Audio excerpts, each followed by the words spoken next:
네, 안녕하세요. 10월 31일 목요일 KB 리서치 모닝 미팅 시작하겠습니다. 먼저 전일 마감 시황 김지원 연구원입니다. 네, 안녕하세요. 시황팀 김지원입니다. 전일 국내 증시는 개별 기업의 변동성 확대 그리고 금투세 보완 법안 발의 등의 투자 심리가 위축되며 하락했습니다. AMD가 실적 발표에서 가이던스를 하향해서 AI 분야의 성장성 우려를 키우며 국내 반도체주가 장 초반 부진한 흐름을 보였습니다.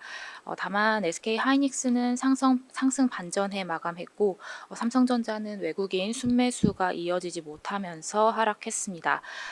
또한 전일 시총 10위를 기록했었던 고려아연은 2.5조 원 규모의 유상증자 결정에 하한가를 기록했고 이에 철강 업종이 10% 넘게 급락하는 등 특정 종목으로 인한 수급 쏠림 및 지수 왜곡이 지속됐습니다. 또한 민주당이 금투세 시행을 전제로 한 보완 법안을 발의한 사실이 알려진 점도 수치 위축 요인으로 작용했습니다. 해외 증시 살펴보겠습니다. 미증시는 예상보다 부진한 GDP 결과와 빅테크 실적을 앞둔 경계감이 작용하면서 3대 지수 하락했습니다. 특히 반도체 지수는 3%대 급락했습니다. 미국 3분기 GDP 속보치는 전기 대비 연율 2.8%를 기록해 지난 2분기 대비는 둔화되고 전망치도 하회했습니다. 다만 3분기 개인 소비 지출이 작년 1분기 이후 최고치를 기록하면서 소비는 여전히 탄탄함을 확인했습니다. 10월 ADP 민간 고용은 23만 3천 명 증가로 시장 예상치를 대폭 상회했고 9월 수치도 상향 조정됐습니다. 미국 10년물 국채 수익률은 미 GDP가 예상을 소폭 하회했지만 여전히 견고하다는 평가에 상승했고 유가는 2%대 반등했습니다. 관전 포인트 짚어보겠습니다. AMD의 실망스러운 가이던스와 슈퍼 마이크로 컴퓨터의 급락에 반도체 지수는 약세를 보였습니다. 반면 MS와 메타의 실적은 양호했지만 시간 외에서 하락했습니다. 금일은 삼성전자의 실적 컴폴이 예정이 되어 있습니다. 결과에 따른 변동성 확대 가능성 및 외국인 수급의 변화 여부가 관건이 될 것으로 보입니다. 또한 금투세와 미 대선 관련 불확실성도 여전하기 때문에 수급 흐름을 확인하면서 대응이 필요해 보입니다. 감사합니다. 네, 오늘 발표 자료가 많아서 요약은 생략하도록 하겠습니다. 첫 번째 자료는 내년도 경제 전망입니다. 권희진 연구원입니다. 네, 안녕하세요. 매크로팀 권혜진입니다. 저희 내년도 경제 전망 자료 제목을 서로 다른 출발점이라고 지었는데요. 금리 인하가 진행이 되면서 경제를 얼마나 회복을 시킬 수 있을지가 나라마다 지금 상황이 어떤지에 따라서 다를 수 있다라고 생각을 하기 때문입니다. 이미 경제가 많이 나빠지고 투자나 소비 심리가 다 훼손이 된 상황에서는 금리를 내려도 자금을 빌리려고 하는 수요가 별로 자극이 되지를 않지만 경기가 상대적으로 괜찮을 때 금리를 내리면 자금 수요가 더 빨리 올라올 수 있기 때문입니다. 그러면 실제로도 경제 활동이 더 활발해지고 경기 개선도 더 빠르게 효과가 나타나는 경향이 있습니다. 미국 같은 경우에는 현재 경기가 꽤 좋습니다. 그래서 금리를 인하한 효과가 빠르게 나타날 수 있을 걸로 예상을 합니다. 그래서 올해 성장률이 저희 2.7% 높을 걸로 생각을 하지만 이렇게 높은 기저에도 불구하고 내년도 잠재 성장률을 웃도는 성장세가 이어질 걸로 저희는 예상을 하고 있습니다. 실제로 기업들의 자금 수요가 지금 꽤 많이 회복이 됐지만 아직까지는 선거 불확실성 같은 요인들이 있어서 투자를 미뤄온 자금들이 꽤 많은데 내년부터는 투자가 집행이 될 수 있는 환경이라고 생각을 하고 있기도 합니다. 다만 이제 경기가 좋은 만큼 물가가 올라올 가능성이 꽤 높습니다. 지금 주거비 상승률 같은 경우에 지금 둔화하는 흐름들이 나타나고 있는데 아마 이런 흐름들은 내년 연말까지도 이어질 수 있을 거라고 생각을 하고 있지만 주거비 이외의 물가 상승률이 반등하는 이런 영향들이 크게 작용을 할 것 같습니다. 특히 하반기 같은 경우에는 4월 넘어부터는요 기저가 낮은 효과도 이제는 커지기 때문에 소비자 물가 상승률이 반등하는 속도가 좀 더 빠를 거라고 생각을 하고 연말에는 미국 CPI 상승률 기준으로 2.5%를 넘는 수준으로 높아질 걸로 예상을 하고 있습니다. 그래서 이런 부분들을 고려를 하면 연준의 금리 인하는 하반기에 속도를 좀 늦출 가능성이 있다라고 생각을 하고 이 인하에 대한 금융시장의 기대도 아마 이런 부분들을 선반영해서 좀 더 앞당겨서 반영을 하게 될 텐데 기대감들이 좀 더 후퇴할 여지가 높다라고 생각을 합니다. 한국은 상대적으로 경기가 미국에 비해서는 조금 더 뒤처져 있는 상황이라서 인하가 경제를 회복시키는 효과가 미국보다는 좀 더 덜할 것 같습니다. 그리고 금리를 올릴 때 미국만큼 많이 올린 게 아니기 때문에 이번에 인하해도 금리를 내릴 수 있을 만한 여지가 조금 더 적기도 하고요. 그래도 금리가 좀 떨어지면서 가계의 이자 부담이 좀 덜어지고 그래서 내수가 부진했던 흐름에서 조금씩 개선세로 돌아설 거라고 생각을 합니다. 설비 투자라든지 R&D 같은 지식재산 생산물 투자도 좀 더 늘어날 여지가 있다라고 보고 있고 다만 이제 수출 모멘텀이 정점을 지나고 이제 둔화를 하기 시작을 하고 있는데 이런 부분들을 상쇄할 만큼 내수가 개선되는 효과가 아주 크지는 못할 걸로 저희는 생각을 하고 있어서 내년 성장률 기준으로 1.9% 수준으로 좀 더 둔화할 가능성이 높다라고 생각을 합니다. 중국은 오랫동안 경제가 많이 부진했는데요. 그러다 보니까 이제 통화만으로는 부족하고 이제 재정 정책까지 같이 강화하는 방향으로 정책을 선회하고 있는 중입니다. 내수 부양에 대한 의지가 굉장히 강해서 이번에는 경기 저점을 좀 탈출할 가능성이 높다라는 의견입니다. 중국에 대해서는 저희 아시아 전략팀에서 이어서 조금 더 자세하게 말씀을 드리도록 하겠습니다. 자세한 내용은 자료를 참고를 부탁드립니다. 이상입니다. 네, 이어서 2025년 중국 주식시장 전망에 관한 내용입니다. 박수현 연구원입니다. 안녕하십니까. 아시아시장팀 박수현입니다. 2025년 중국 주식 전망 말씀드리겠습니다. 2025년은 중국 정부의 정책에 따라서 소비주 위주의 시장 반등이 시작될 것으로 예상하고 있습니다. 중국 증시는 상고하저, 경기는 상저하고를 예상하는데요. 선제적으로 정책 변화로 주식시장이 먼저 반등을 하고 이후에 소비심리 개선, 내수 소비 회복, 기업이익 반등 사이클에 진입할 것으로 보고 있기 때문입니다. 상해종합지수 EPS는 연간으로 16% 증가할 것으로 보이고요. 12개월 선행 PER은 10.2배에서 12배 사이에 왔다 갔다 할 것으로 예상을 하고 있습니다. 투자 아이디어로는 정부 정책에 편승해서 소비주 위주로 보시는 전략을 말씀드리고요. 연간 수익률 기준으로는 홍콩 증시, MSCI 차이나 본토 순으로 저희는 선호합니다. 항생 테크에는 테크 기업이 아니라 내수랑 연결된 게임, 배달, SNS 같은 다수의 소비 카테고리에 있는 종목들이 포함되어 있어서 소비시장 개선에 따른 매수세가 집중될 것으로 예상합니다. 2025년은 세 가지 전략, 첫 번째로 비중 확대는 내수 소비주, 트레이딩 바이는 반도체 AI 로봇, 마지막 비중 축소는 신약 재생에너지로 구분해서 대응할 것으로 권고드립니다. 핵심 이슈로는 미국 대선 말씀드리는데요. 공화당과 민주당 모두 다 대중 압박 정책은 동일하게 가져갈 것으로 보이고 트럼프가 당선되면 과거 미중 무역 합의 1단계 이행, 2단계 추가로 무역 합의를 진행할 가능성이 있고 이를 기반으로 해서 중국은 추가로 추경을 더 확보해서 미국산 제품을 구매할 것으로 보입니다. 트럼프가 관세 인상을 이야기하고 있기 때문에 중국 정부는 해당 관세 인상에 따른 여파를 고려해서 내수 부양책을 더 강화할 것으로 보입니다. 반면 해리스가 당선되면 동맹국과의 공조로 중국의 첨단 기술 확보 제재가 강화될 것이고 중국 기업들의 생산기지 이전이 빠르게 전개될 것으로 보입니다. 민주당은 자유무역 기조를 유지하고 있어서 우회 수출이 전면적으로 차단되지 않을 경우에는 GDP 내에서 순수출 기여도가 크게 축소되지 않을 가능성이 있기 때문에 중국 정부의 내수 부양 강도가 트럼프 당선보다는 소폭 약화될 수 있습니다.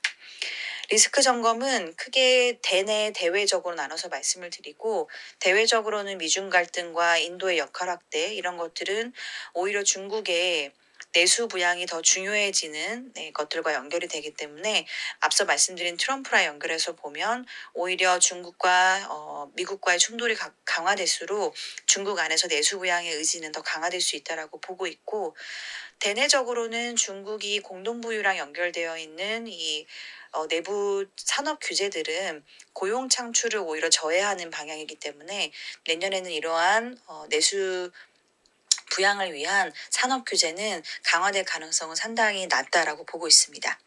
이상으로 내용은 발간한 자료 참고 부탁드립니다. 이상입니다. 네, 이어서 외환시장 지금 변동성이 좀 큰데요. 관한 내용입니다. 오재용 연구원입니다. 네, 환율이 9월까지는 좀 빠르게 하락하다가 다시 10월에 좀 다시 강하게 좀 상승하는 모습입니다. 최근에 달러랑 이제 달러원이 상승했던 요인들은 좀 크게 두 가지 정도로 좀 짚어봤는데, 일단 미국 경기 전망이 좀 상향되면서 미국 금리가 지금 9월 말 3%대 후반에서 4.3%까지 한 달 만에 50bp 이상 상승한 영향이 좀 크다라고 보고 있습니다. 여기에 이제 미 금리 상승뿐만 아니라 이제 주요국들의 상승폭은 미국보다 크지 않아서 미국과 주요국 간 금리 차도 좀 재확대 중입니다. 최근에 블룸버그 컨센서스를 보면 이제 유로 지역이나 신흥국에 대한 성장률 전망치는 하향 조정되고 있고, 미국 성장률 전망 유지 또는 일부에서는 상향 조정되기 시작했고, IMF의 이번 10월 전망에서도 미국의 성장률만 좀 상향 조정되면서 이렇게 좀 2022년, 2023년과 같이 미국과 기타 지역 간 경기 온도차가 좀 확대된다면 달러 강세가 당분간 좀 지속될 가능성을 시사를 하고 있습니다. 두 번째는 좀 단기적인 영향으로 저희는 생각을 하고 있는데, 10월 4일 정도서부터 이제 그 여론조사에서 트럼프와 해리스 간 지지율 격차가 축소되기 시작했고, 일부 베팅 사이트에서 이제 트럼프 승리 가능성이 좀 높아지면서 굉장히 좀 빠르게 트럼프 플레이가 좀 이어지고 있는 모습입니다.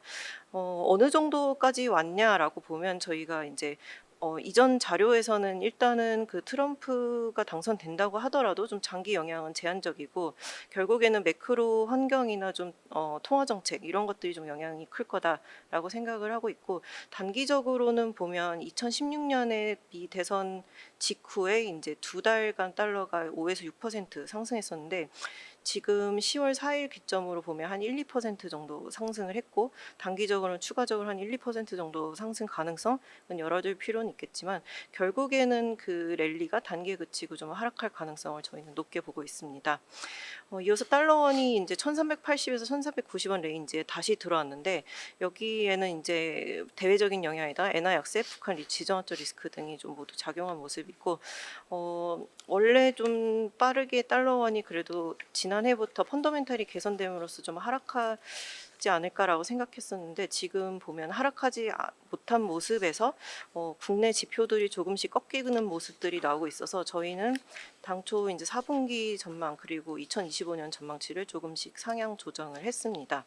다만 이제 앞서 말씀드렸듯이 결국에는 좀 달러 약세로 인해서 달러원도 하락하는 모습을 저희는 전망을 하고, 저희는 아마 달러 상승 추세가 11월에서 12월 정도 내 마무리되고 연말부터는 좀 하락하지 않을까라고 예상을 하고 있습니다. 이상입니다. 네, 다음은 산업 및 기업 분석 순서입니다. 먼저 BNK 금융지주와 키움증권에 관한 내용입니다. 강승건 연구원입니다. 예, 안녕하세요. BNK 금융지주에 대해서 투자기관 홀드 유지하고 목표 주가는 1,500원으로 11.7% 상향합니다. 투자기관 홀드를 유지하는 이유는 지금 실적이 PF 충당금 때문에 그리 좋지 않습니다. 이제 지난해 실적들이 매우 부진하였기 때문에 이익 증가는 나오고 있지만 아직 경상적인 수준에 도달했다라고 평가하기는 좀 어려울 것 같고요. RWA 관리를 통해서 CET1 비율 역시 개선되고 있지만 비은행 자회사 실적 개선이 지연되면서 경상적 측면의 이익 성장 둔화 계속되고 있다라고 판단을 내립니다. 그나마 이제 이번 밸류 공시를 통해서 ROE와 또 주주 환원율 목표치를 제시하면서 주주 환원율에 대한 불확실성은 일부 완화되었다는 점은 저희가 긍정적으로 평가를 합니다. 3분기 연결 기준 지배주 순이익은 2,128억 원으로 컨센서스를 2.8% 하회했습니다. 원화 대출은 이제 1.4% 성장했으나 은행 림이 하락했고요. 그나마 캐피탈의 조달 비용들이 하락을 하면서 그룹 순이자 이익은 증가했습니다. 비이자 쪽엔 변동성이 좀 큰데요. 특히 올해 상반기에 대규모 대출 채권 매각 이익을 시현을 했습니다. 이제 이 부분들이 축소되면서 전분기 대비로는 55.1% 감소했고, 그룹 CCR은 70.6bp로 전년 동기 대비 12.8bp 상승했습니다. 앞서 말씀드린 PF 관련된 충당금이 반영되었고, 은행 부분에서의 경상 연체율 상승이 반영되었기 때문입니다. 다음은 키움증권 말씀드리겠습니다. 투자 의견 바이를 유지하고 목표 주가 역시 18만 3천 원을 유지합니다. 저희가 투자 의견 바이를 유지하는 이유는 2024년도에 주주 환원율 30% 이상을 컨콜에서 확인이 됐고요. 2023년도에 영풍재지 관련되어 있는 미수금 사태로 대규모 비용들을 인식을 했습니다. 이거를 배당 가능 이익에서 3년 동안 이제 나누어서 산출을 하기로 했었는데요. 이 부분들을 제거하기로 결정이 됨에 따라서 2024년도와 5년도의 배당 전망치를 7,000원과 7,200원으로 각각 상향을 했습니다. 이에 따라서 5.2% 수준의 배당 수익률은 확보가 되었다라고 판단을 내립니다. 두 번째로는 이제 국내 주식 시장의 거래가 매우 부진합니다. 그럼에도 불구하고 해외 주식 쪽에서의 높은 점유율을 바탕으로 브로커리지 관련되어 있는 이익 변동성을 축소하고 있다라는 점 역시 긍정적으로 평가합니다. 마지막으로 2025년도에는 발행업 라이센스 취득을 위한 움직임이 본격화될 것으로 생각을 하고 있고요. 키움증권이 리테일 채널에서 경쟁력을 가지고 있다는 점을 감안을 하면 초기에 시장 장악에 있어서 긍정적인 영향 역시 기대해 볼 수 있을 걸로 생각을 하고 있습니다. 3분기 연결 기준 지배주 순이익은 2,117억 원으로 컨센서스를 11% 상회하였습니다.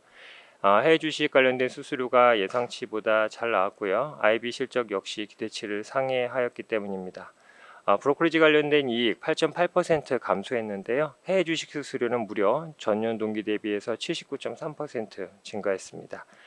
IB 및 기타 수수료 수익 역시 전년 동기 대비 86.9% 증가하였는데 이번에 부동산 관련되어 있는 대형 딜이 반영이 되었기 때문입니다.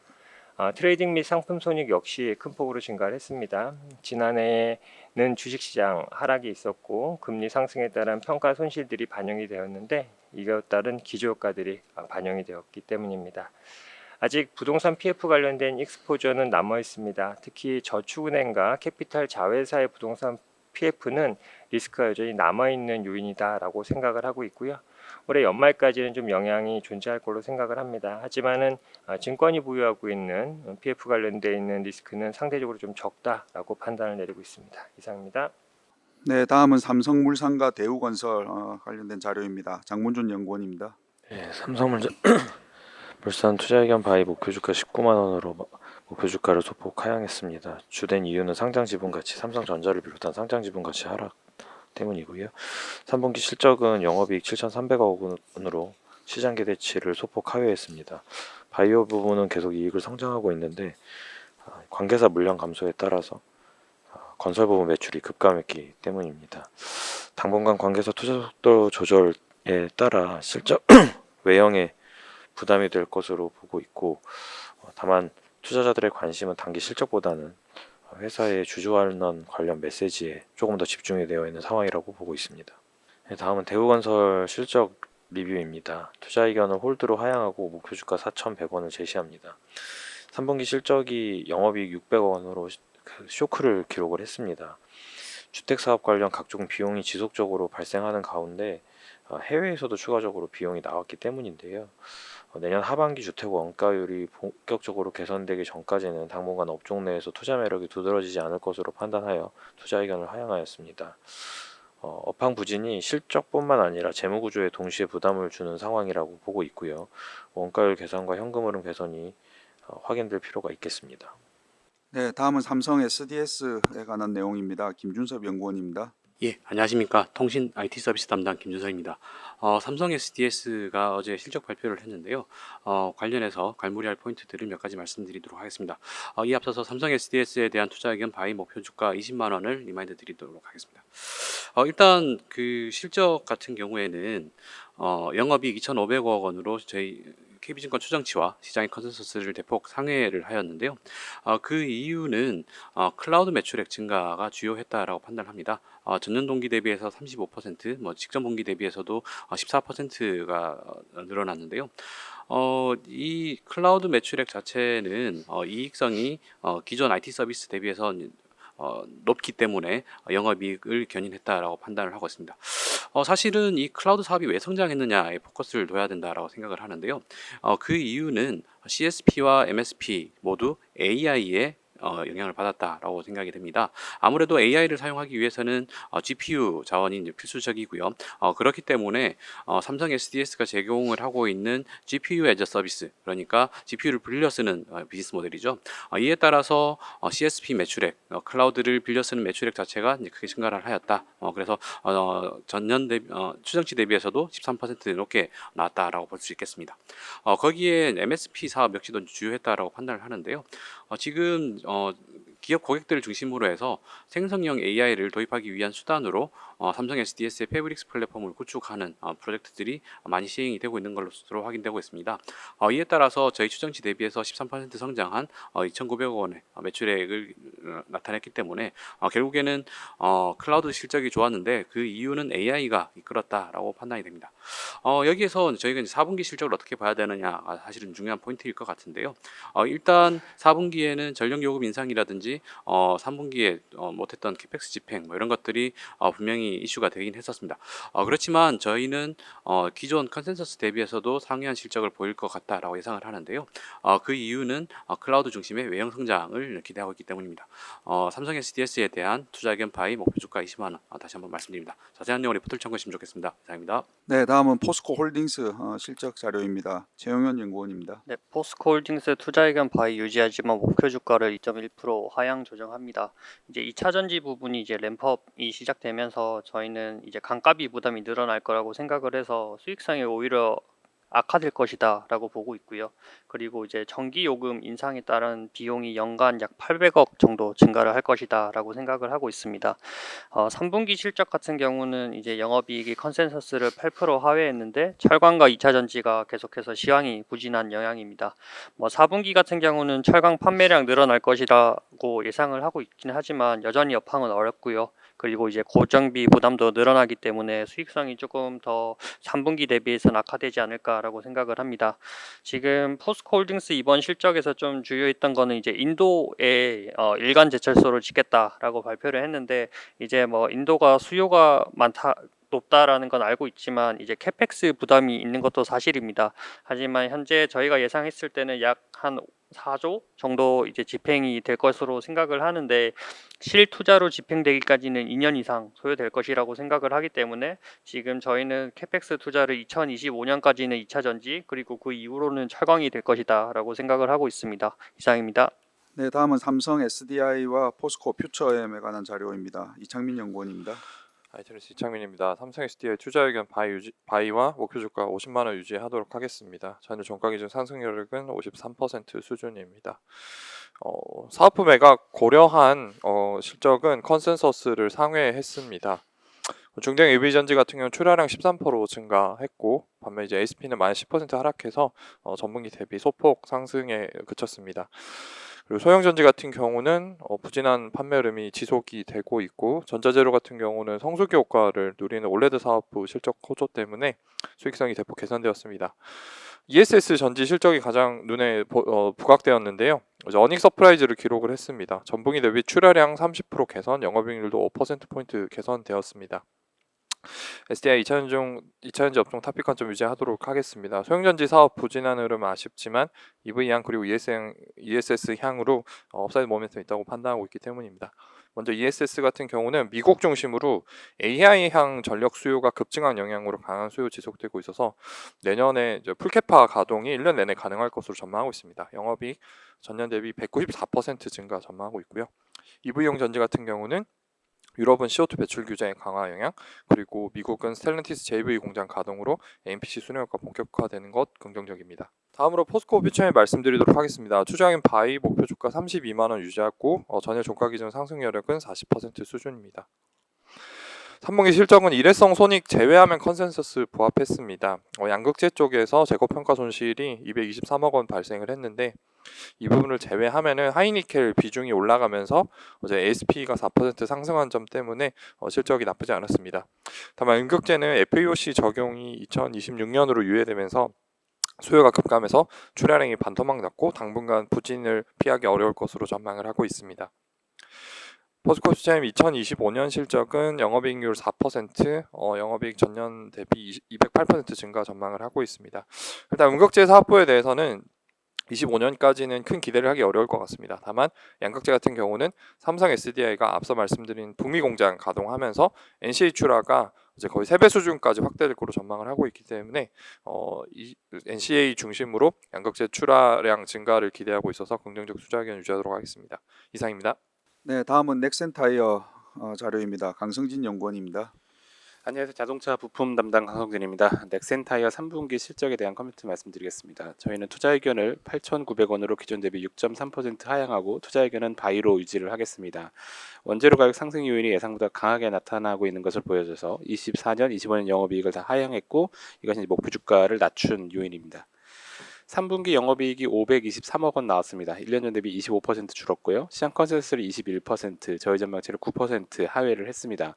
이유를 크게 이제 두 가지로 나눠서 말씀드리면 첫 번째 고정비 관련된 부분을 생각을 해보면 이 체코 공장을 증설을 해서 고정비가 늘어났는데 이 미국에서 타이어를 유통하는 업체 중에 하나가 이제 재무적 문제가 발생을 하면서 넥센 타이어의 물량이 제대로 팔리지 않는 그런 문제가 좀 있었고요. 또 이번에 증설한 체코 공장의 가동률이 이제 정체가 되면서 타이어 판매가 전반적으로 좀 부진해서 늘어난 고정비 커버를 못했다가 첫 번째고요.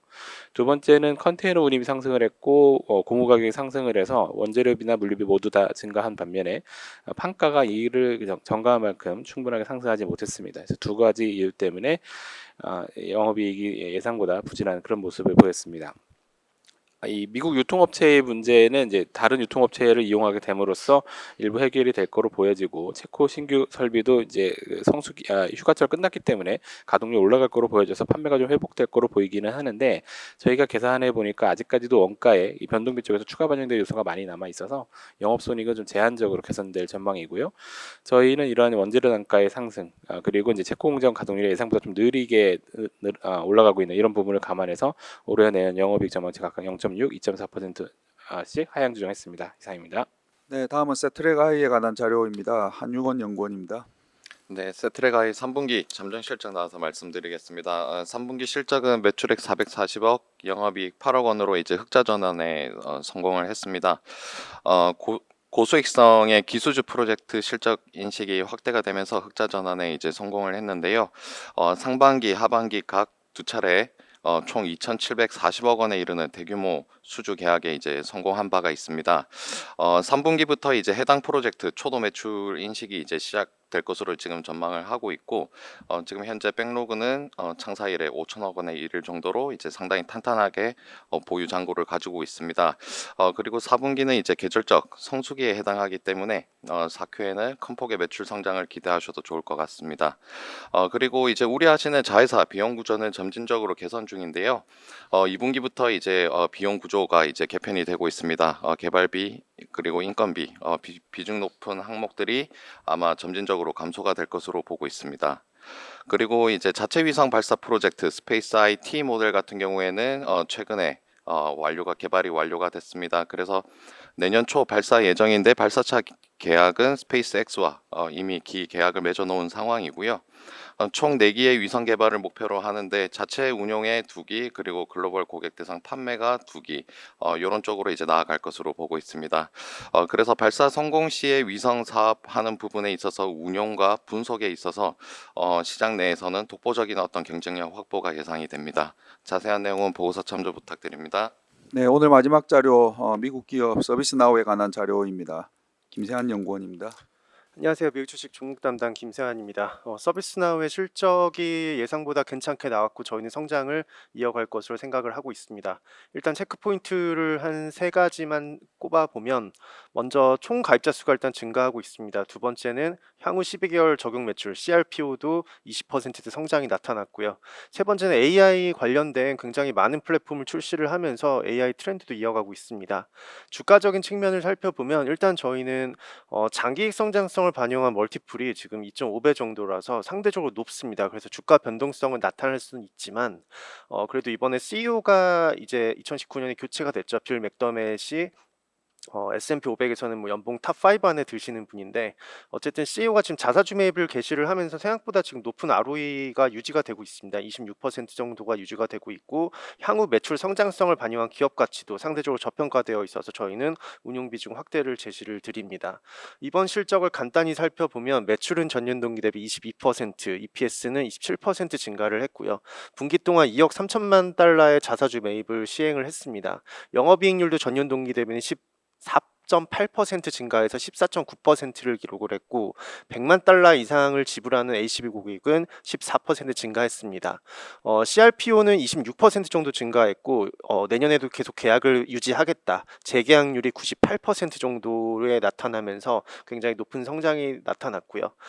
이번 분기에도 조금 더 저희가 조금 중심적으로 보고 있는 부분은 엔비디아하고 전략적 제휴가 지금 굉장히 많이 확대가 되고 있습니다. 엔비디아를 통해서 이제 AI 플랫폼들을 같이 이제 공동 개발하면서 서로 좋은 부분을 나눠 가지는 그런 이제 협력을 하고 있는데요. 이런 부분이 장기적으로 봤을 때는 저희는 AI 플랫폼에 대한 수요를 증가시켜 줄 것으로 기대하고 있습니다. 자세한 내용 리포트를 참고해 주시기 바랍니다. 네, 이상으로 10월 마지막 날 KB 리서치 모닝 미팅 마치도록 하겠습니다. 감사합니다.